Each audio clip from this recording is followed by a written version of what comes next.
Hey everyone, thank you for stopping by Living to Do's review of Married at First Sight, Season 18, Episode 17, called A Match Made in Scandal.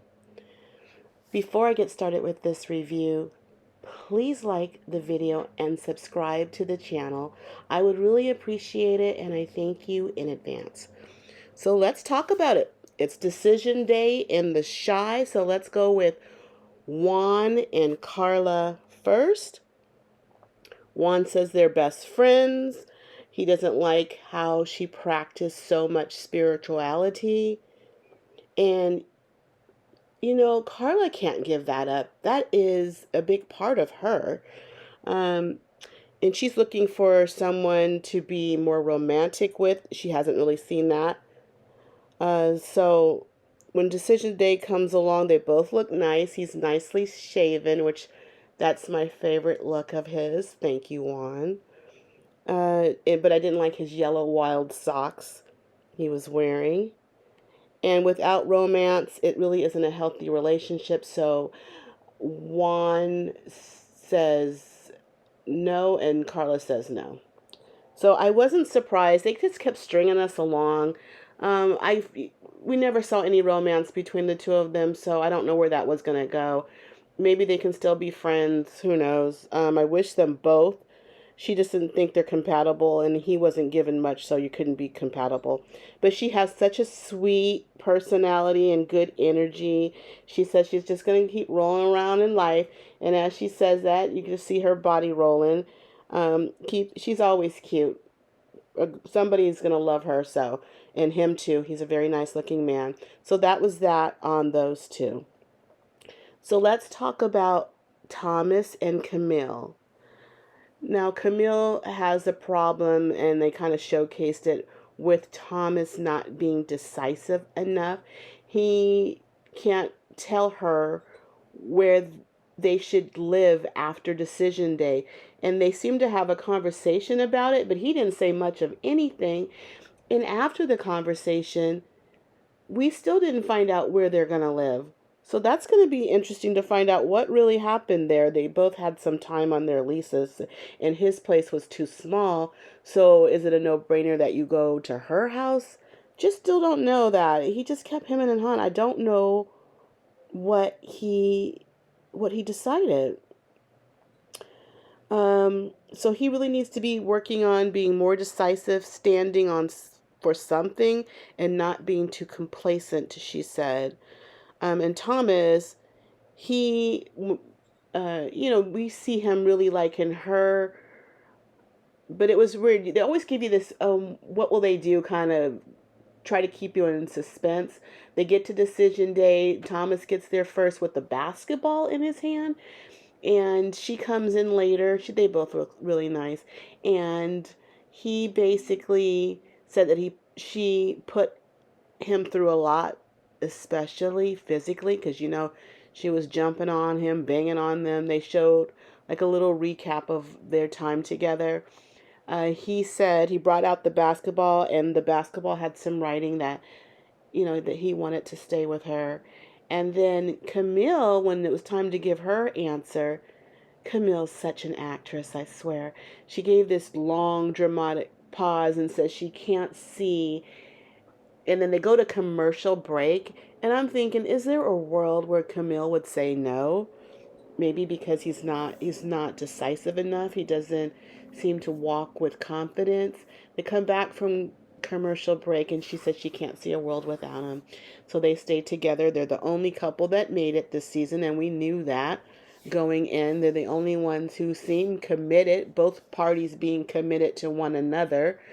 And so it worked out for them, and I'm very happy for them. I hope they go on to get sponsorships like the ADT or whatever. I don't know if they made extra money doing that. Carla and Juan and David, I'm sorry, scratch that. And Thomas and Camille, maybe they were chosen because they were faithful to the process. It never, at least. So I don't know if they individually get maybe a little bit more on their contract. That was that for them. Let's see. Let's talk about Madison and Alan. They too had a decision day. And it's such a shame that Alan had to be put through that to sit with that grimy Madison. He came in wearing this maroon jacket, and it looked like the jacket that she picked out for him. And later, after he's seated, and she comes in, Alley Cat and Madison came in later. This was the first time they had seen each other since the retreat.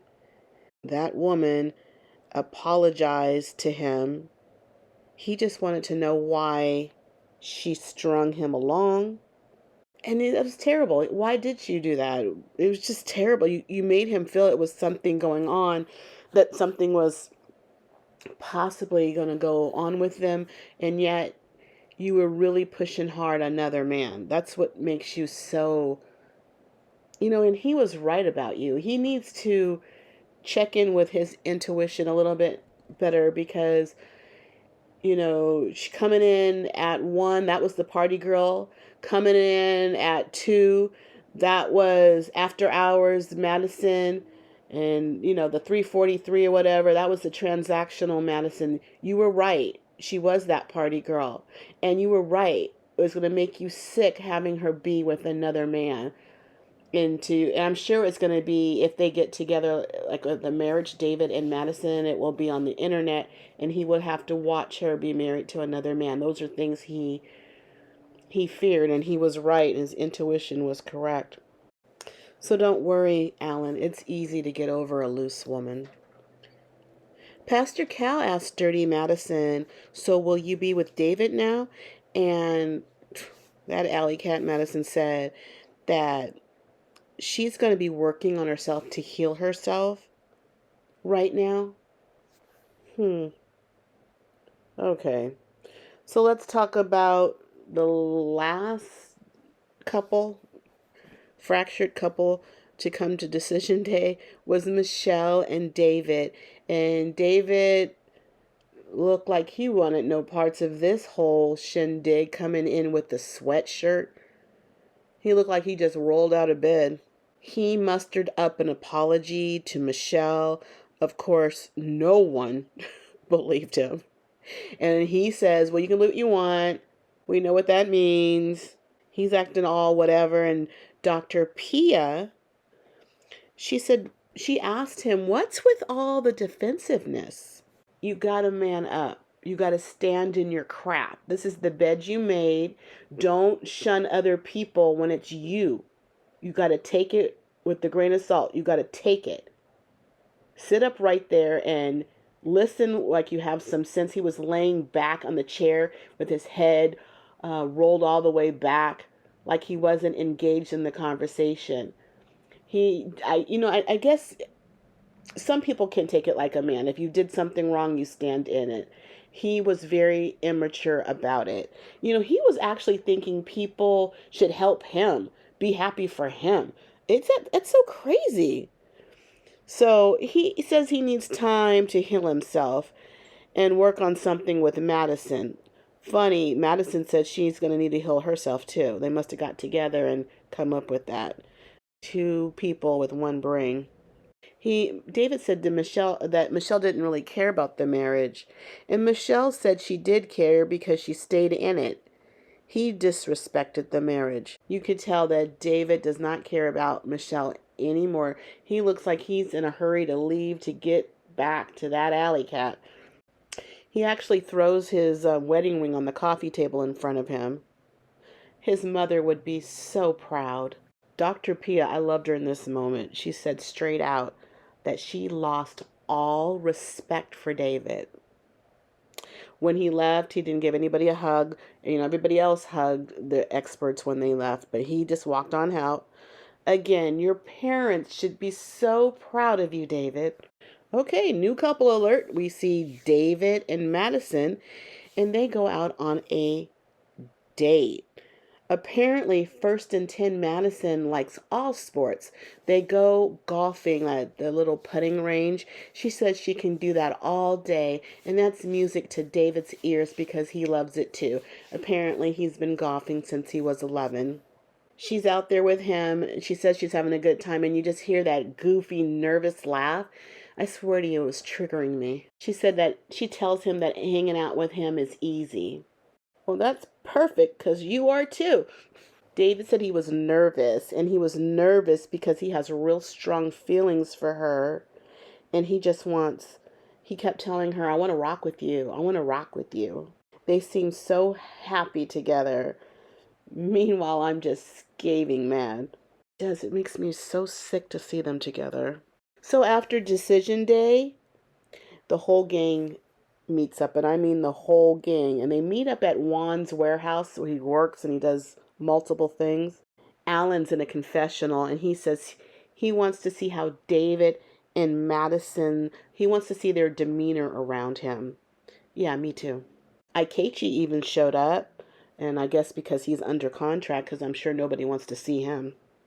But MM gets there, and she greets everybody, including Ikechi. I guess this was to soften him up before the blow, because she went off on him. Everyone's there. Everyone came in, and the last couple to show up was the unwanted couple, David and Madison, who look like her wearing her red tight freak me dress, and David was wearing red plaid jacket, matchy matchy, in front of their ex-spouses. Ew, it's just so disgusting to even have them do this, to watch Madison or watch Michelle and Alan look at them come in together as a couple. I don't know. It made me sick. She comes in, and the only thing missing is her scarlet letter necklace that she needs to be wearing at all times. David was more dressed up at this kickback than he was on decision day. MM got into Akechi. She's talking about him not being accountable and trying to embarrass her with the one-page divorce papers at the retreat. She lost it so bad she had to go to the bathroom again, and who accompanied her to the bathroom was Camille and Michelle. Michelle, I don't know why. I don't know if she's close to MM, but Michelle needed to get away. I'm sure she needed a break from that scene. Akechi kept saying he feels like he's only been insulted by MM. She says that he has no soul. After which David tries to speak to Alan. He had the nerve to mention to everybody that he went out on a date with Madison. David's trying to tell Alan that his connection with Madison was unintentional. Then just don't do it. If you knew his heart was in it, that's what makes you so disgusting. If you know his heart's in it and you're pursuing her, it's just sick. Even if she liked you, you should have never pursued her. He again tried to shake Alan's hand. Alan says he doesn't want to shake his hand. Now, what Thomas said to David was kind of powerful. Camille might like it. He said that friends need to hold their friends accountable. So he wanted to know when this relationship started with Madison, and David told him it was in the gym. We still need to know when at the gym, at the honeymoon, because that's where you first went to the gym together. Did it start there? So Kevin Frazier, listen up. On reunion day, we need a follow-up questions to find out when this happened. Michelle was at the bar during parts of their conversation, and you hear Madison talking about, I guess, the hookup with her and David, and something to do with the fact that Michelle, her feelings for David weren't there. Michelle gets wind of this, and she says across the room, you want to wait till I get there? I mean, because you're discussing my feelings, and you don't know my feelings. And then Madison had a sharp comeback, and so it kind of ended there. So the blow up or the extension of that conversation is going to be on next week's episode. Like, we need a next week. We really need to get to the reunion. They're just drawing the stuff out. So next week will be another episode before a reunion, I suppose. So it looks explosive. It looks like Michelle might get might be getting into Madison a little bit, which I'm here for all day. And if you need assistance, just call a girl. So, but I want to thank everybody else for staying with me to the end. Please like the video and subscribe to the channel. I would really appreciate it. And I thank you in advance. But I got to go because I got living to do. Bye.